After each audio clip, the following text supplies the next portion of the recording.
Deadpool, the return of the movie that was R-rated and proud.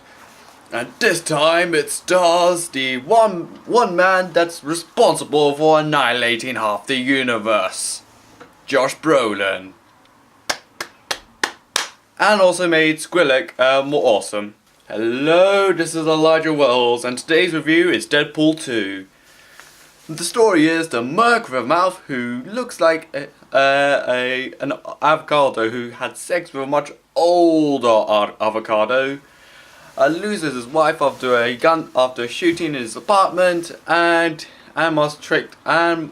teams up with his old friends from the original and to only encounter a New Zealand kid who has the ability to flame up and get angry and explode and uses fire powers, and come across not Thanos but Cable, betrayed by Josh Brolin, as he must come up with the New Zealand kid that is pretty much blowing everything up before he kills his child and his wife.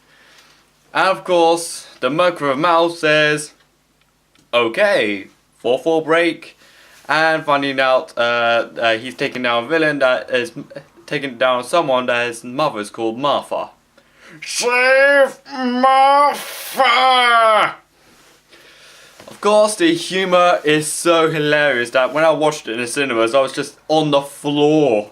Basically, one scene where Deadpool has baby legs, like Detective Baby Legs from Rick and Morty, kind of like that.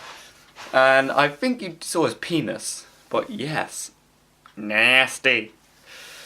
And Josh Brolin's character is again a huge hilarity.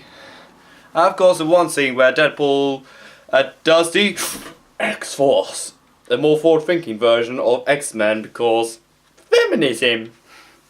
Unfortunately, all of them die of gruesome deaths, except the lucky one, that's whose superpower is luck.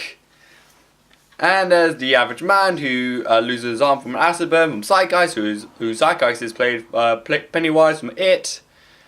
And the Vanisher, who is played by Brad Pitt, but he dies of another gruesome death, being electrocuted. Of course, the gruesome violence is at it again with swordplay, gunplay, and twisting limb play, and also a brilliant prison fight with prison guards versus Cable, which is downright epic. Of course, the ending scene where Deadpool faces off the fiery kid, which I now forgot his name, with Cable, and whilst in the background there's this abusive teacher who, according to Deadpool, runs like a paedophile after the police exposed his computer of child pornography. As I said, the film is, of course, cruder than the original, more hilarious than the original. In the first film, he's just a narcissistic little moron who's like, do I have to? But this time, his father figure is like, you must be now X-Men material. And he says, no! And supersonic teenager Rockethead, or Podgies, now has a girlfriend who is Japanese, and he calls him Yu-Gi-Oh because all Japanese watch anime apparently now.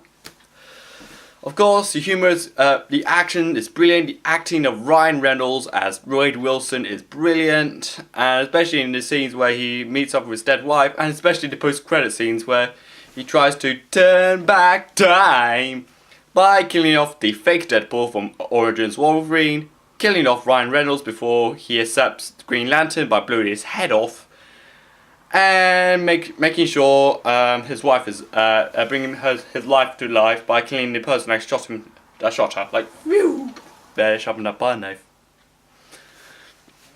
Brilliant acting, brilliant effects, and brilliant action and humour, which is so hilarious. I was literally on the floor. It was that hilarious. And of course, I recommend it if you like the original. It's actually 8 out of 10. And this is Elijah Wells, and bye.